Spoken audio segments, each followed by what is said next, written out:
We have Sandra Booker in today to talk with us about finding a VA, hiring a VA, actually using a VA. Do you need a VA? Where VA means virtual assistant if you're not familiar with the term. If you are familiar with it, you probably thought, I want one. Or you've thought, do I need one? And all the questions. So we're going to tackle that today.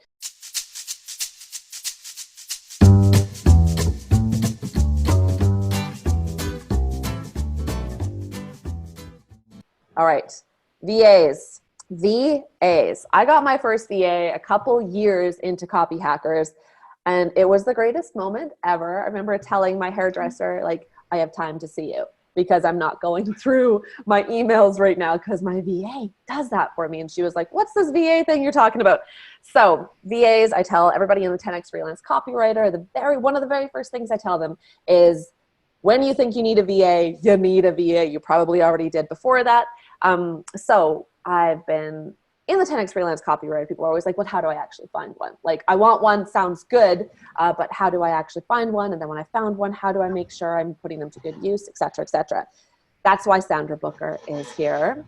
Sandra is out on the east side of Canada by Niagara Falls, and she is and has been VA to copywriters like Laura Belgray, Shanti Zach, and of course Tarzan K, who's in next week to talk about how to save up money so you can afford a VA.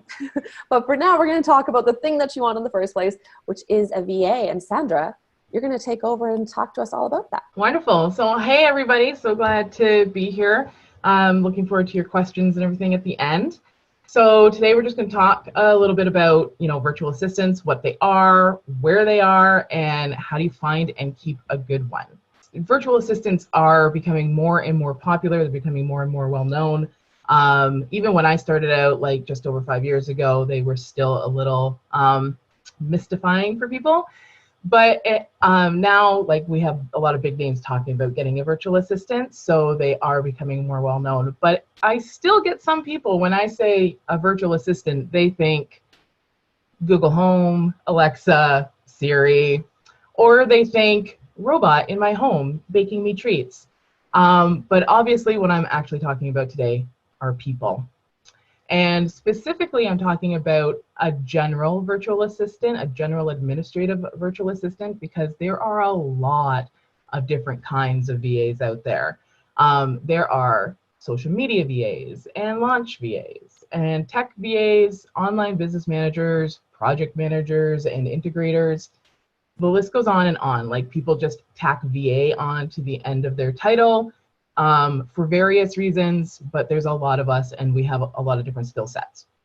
But like I said, I'm going to focus on the general admin VA because that's typically what people are looking for when they first think, I need some help. So a general admin VA, just to give you like a quick overview of some of the little things that they can do or some of the big things they can do. You're talking, most people understand that, they can manage an inbox, customer service. They can manage your calendar. They can handle your client onboarding, scheduling, invoicing, all those things. They can handle research work for you and data entry work. Provide basic proofreading. Proofreading. Why can't I say that word? Of emails and blogs.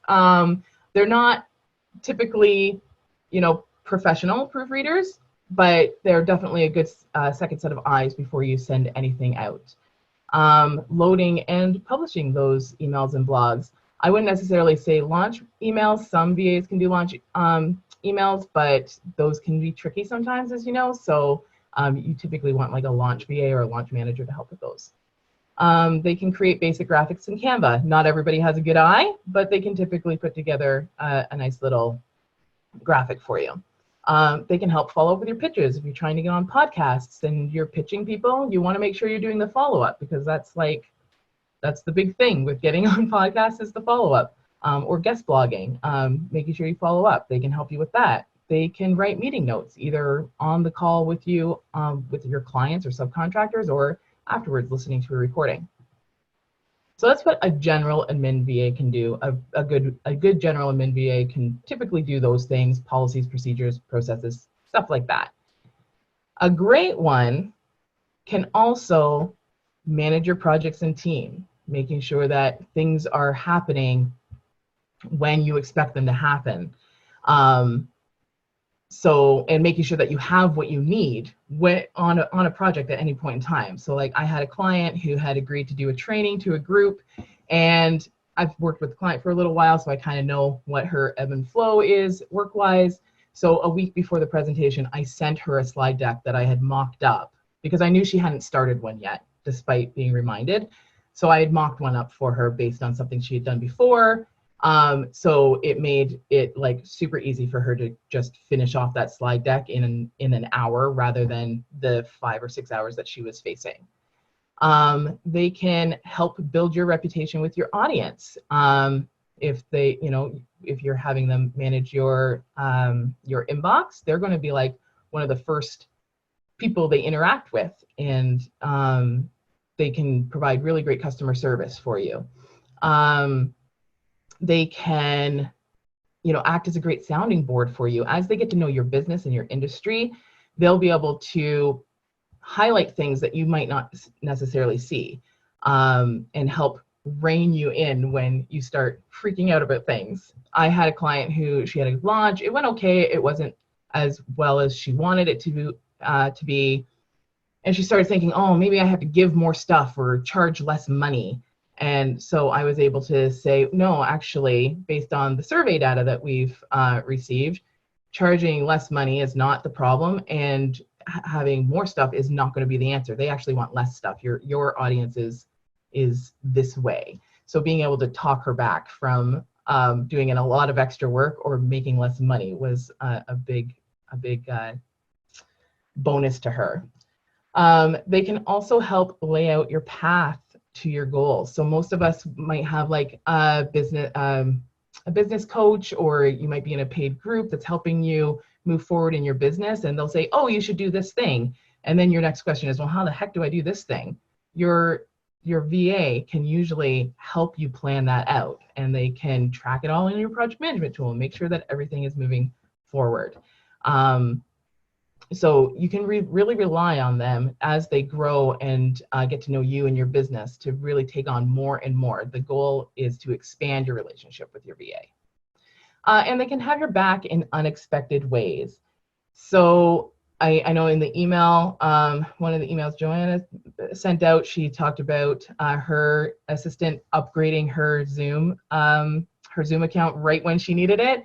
And that happens a lot. I ended up having to do that for a client as well on a Zoom webinar. We were like hitting 90 people. And as you know, like at 100, people will start getting blocked out. We weren't expecting that many people. Our show up rate was amazing for that one.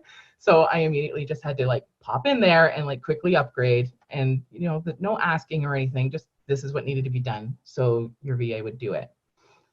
I've also had a situation where right before a launch, a client of mine, I hadn't seen the sales page yet. I wasn't working on the sales page. I wasn't supposed to be involved in it. And I decided to just double check for my, own personal peace of mind that everything was good there. And it turns out none of the checkout links were working. And we were 2 days before the launch. So that was like, thank goodness that she had an assistant that wanted to double check everything was working properly, because otherwise that could have been a disaster. So those are some things that so that your VA can do for you. There's a lot. Like VAs, we are the jacks of all trades. We can do a lot of things. You don't want to necessarily get an all-in-one, but we can do a lot. So it's interesting, I think, because, and Samantha just chatted this over to panelists only, but said, so you're basically a guardian angel on earth. And what's really interesting is like the idea of a VA sounds like, oh, okay, so you'll manage little things. But in fact, this is a lot more like business ops stuff. Like you're really in that, but you don't call yourself that. And it sounds like you don't start doing that out of the gate, just once you get familiar with people. So I'm just wondering about anyway, it's curious to me that there's so much that a VA can do when a lot of people, I think, wouldn't ever come close to expecting that that's what they can ask a VA to do. Yeah. And like every VA is going to be different too, right? So some like not everybody's going to come to you with all of those skill sets. Yeah. Not everybody's going to come to you knowing what a launch, like how a launch runs and what to double check. The first time I did a launch, I wouldn't have known to like double check all that stuff unless I was working on it. Yeah. But yeah, it's so the one thing I do see over and over is people who they hold back from their VA. They don't think their VA can do it. They're not sure, so they don't ask. They don't ever give it on, give things over. And also they're worried about cost and like, oh, I don't want to go over. So they hold back. And as long as you're holding back, you can never expand. So the goal of your VA is to have them grow with you and expand with you. And yes, you want that bill to eventually increase, because the more they take on from you, the more time you have and the more space you have to do the thing that you love to do. Love it. Cool. So yeah, so we tend to do a lot, and you just have to like be able to, and I hit on this near the end, but communicate with your VA and make sure that you get to know them really well, and they get to know you really well. Cool. So then the next question is obviously, well, where the heck do you find this magical unicorn that can come in and save your business, or, save your time, or save you money, or whatever it is you're trying to do? And honestly, we're freaking everywhere. We're literally everywhere. You can't throw a stone without hitting a VA, or somebody that wants to be a VA, or somebody that was a VA. We're all over the place. You can find us on Fiverr and Upwork and in paid Facebook groups and co-working spaces. There's associations you can go to, like IVAA.org or associationofvas.com or CanadianAVA.org. There's you can just look up virtual assistant associations and find a lot of them. And on those association websites, you can put in an RFP, so a request for proposal, and you can find a VA that way. The best way people find VAs are referrals from other people in their industry, other people who have worked with VAs, and just putting out calls. Where you find a VA is not as important as how you vet them. So what I see a lot of people do is they come in and they just need a VA now. Like everything's falling apart in their business. They don't know what to do. They just need some time. They need some space. They need to breathe. I need a VA like yesterday. I hear that all the time. And people come to me and they only talk to me. This is the only name they know. They don't bother trying to find somebody else. They talk to me and then they want to hire me. And they want to hire like that. And honestly, you want to hire slowly. Hire slow, fire fast. So you don't want to just get like one referral from a friend and then hire that person because they seem to have had a good experience. Not everybody is for everybody. I'm really freaking good at what I do. I was a fantastic virtual assistant. I'm an amazing online business manager, but I'm still not a fit for everybody. I have my own personality. I have my own little quirks, things that I do and that I don't do.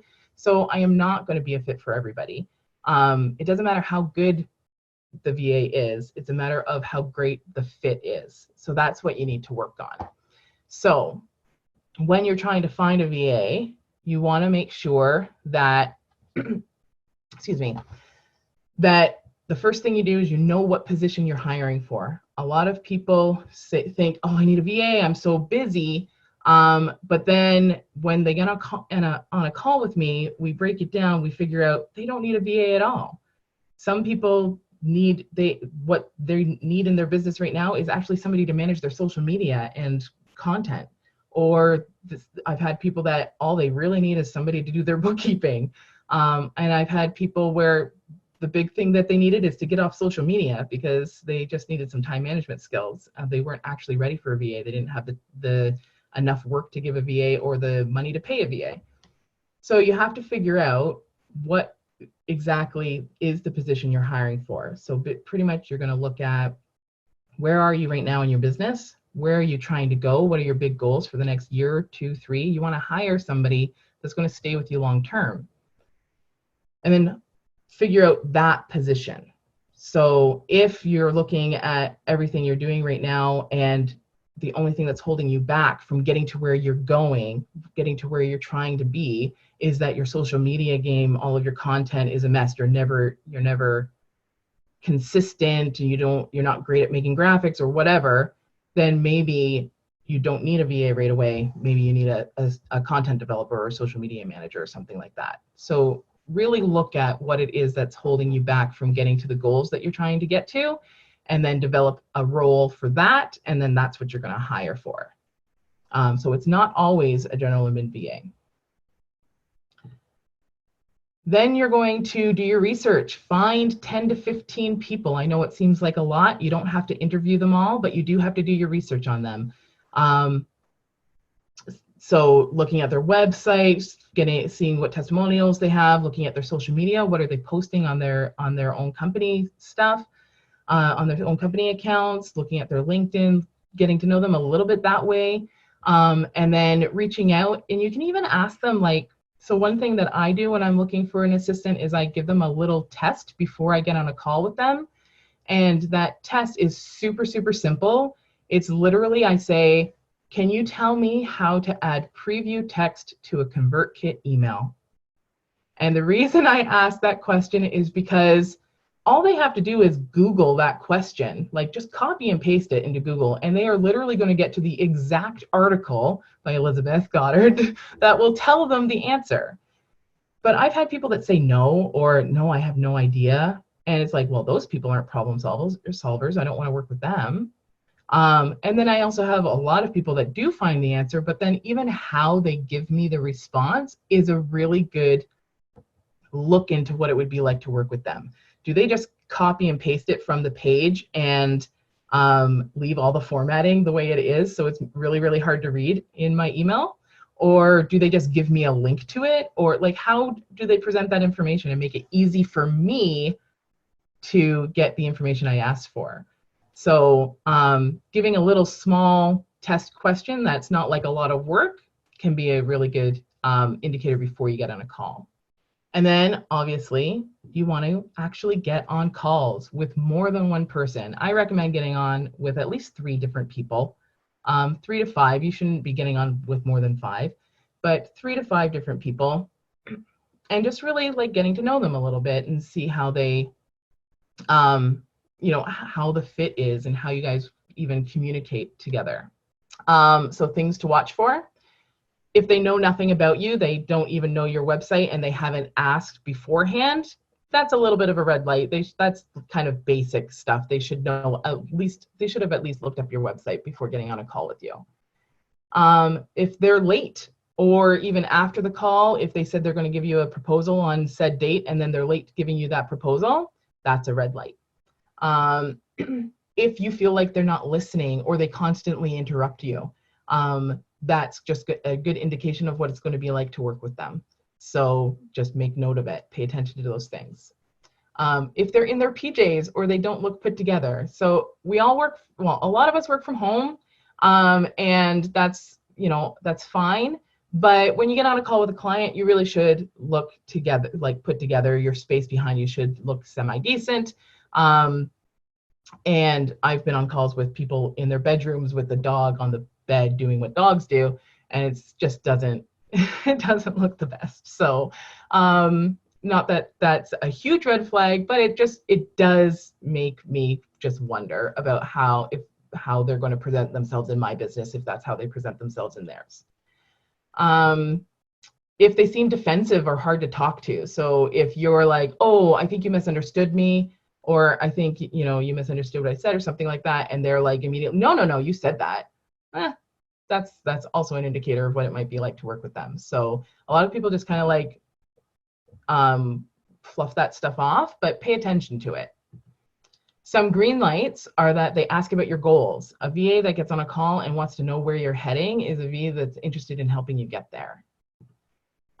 They ask informed questions about your business, sorry. So maybe they say, hey, I saw that you were just on this podcast. Are you looking to get on more podcasts? Is that something that you're hoping to do? Like, if they know things about your business and ask about your business, other than just, oh, where are you located? That's a real good green light. If they suggest how they can work with you. So, throughout the conversation, you're going to be telling them a little bit about what your struggles and things that are happening. And if they can say, oh, well, you talked about this, here's how I can help solve that problem. You talked about this, here's what I can do here. They're already helping you. They're already telling you like what they can take off of your plate, which is always like, people think of that as a to-do list. Like, okay, now I got to think of what to give this person. Well, if they're already taking that to-do list off your plate, that's a green light. If they lead the call and manage the time well, that's a really good thing. I always try and let them lead the call so that I can see what they're like on a call and how well prepared they are and how well they speak. So try and let them lead the call rather than you leading it. So those are red and green lights while you're on a call. And then 3 tips for a successful relationship. I'm going to just blast through these because I know we're coming to the end. But communication is key. So making sure that once you bring a VA on, that they know your vision, they know what your business stands for, what you're working towards. Making sure that you have a set meeting schedule. Weekly, it tends to be too much, but it does depend on exactly what they're doing for you. But that you should have at least weekly little check-ins, whether that's through email or like Slack messages or something like that. But you should be meeting on a regular basis every 2 weeks, every month at least, and don't miss those meetings. Make sure you have a method of communication set. I highly recommend it be your project management tool that you may or may not have, but you should have as soon as you start working with a VA, if not before. And have a backup method as well. So like an emergency, so they know like if you call them or if you Slack them, then you need to answer right away. Voice messaging is not the best way to communicate as a primary method of communication, just because it's not searchable. If I get Boxer messages and everything like that, unless it's documented right away, it's not searchable, so you can miss things pretty easy. So make it like email or a project management tool as your basic method of communication. Tip number 2 is to delegate outcomes rather than tasks. So instead of saying, oh, can you do X, Y, Z? Instead of saying, hey, can you please take this blog post, put it up on WordPress, make sure that all the bolding and highlighting and all of that is there, the links work, the SEO is there. Instead of giving them all those tasks, just say, hey, I have some blogs already up. I have a new one that needs to be posted. Can you just start doing this on a weekly basis, whatever it is? They should be able to look at what you did before and make it happen again. So if you focus on the outcome, I want my blog posts to all look the same and be sent out on a regular schedule. That's the outcome. That's what you should be delegating to them. And then just let them do it the way they need to do it. And then the last thing is to make sure they know the level of autonomy you want them to have. And this will change depending on the project or the task that they might be doing. But making sure that you communicate how much autonomy you want them to have will help them just be able to do things. So if you were to give them a research project, maybe you're changing email providers and you're like, I just need to know what's out there. You can say, hey, I want to change email providers. Can you make a list of what's out there and bring it to me? Or can you make a list of what's out there and then recommend one to me? Or can you make a list of what's out there, figure out which one I should use based on what my objectives are, and then just go and buy it for me and get it set up. So making sure they know how much autonomy they have to like do something is going to make it easier for them to actually move forward in their role. Very cool.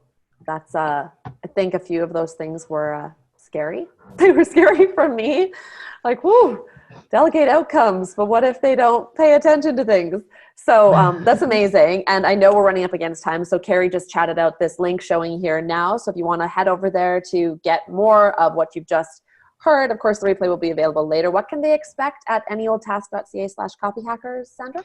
So that is going to be a big list of everything you could possibly, well, not everything you could possibly, but a huge list of things that you can have your VA do, as well as a few things I recommend never having your VA do. Nice. Sandra, that was amazing. Everybody's been saying amazing things in the chat. Thank you so much. Yay. We have that link for people to go and get more from you. And if you had a question that didn't get answered, Carrie also chatted out Sandra's email address. Thanks again so much, Sandra. And if you are interested in how you can get to a place where you have $70 an hour to spend on a great VA, then tune in for the next Tutorial Tuesday where Tarzan is going to talk to us about money management. Okay, have a good rest of your day, guys. Thanks, everybody. Awesome. Bye. Bye.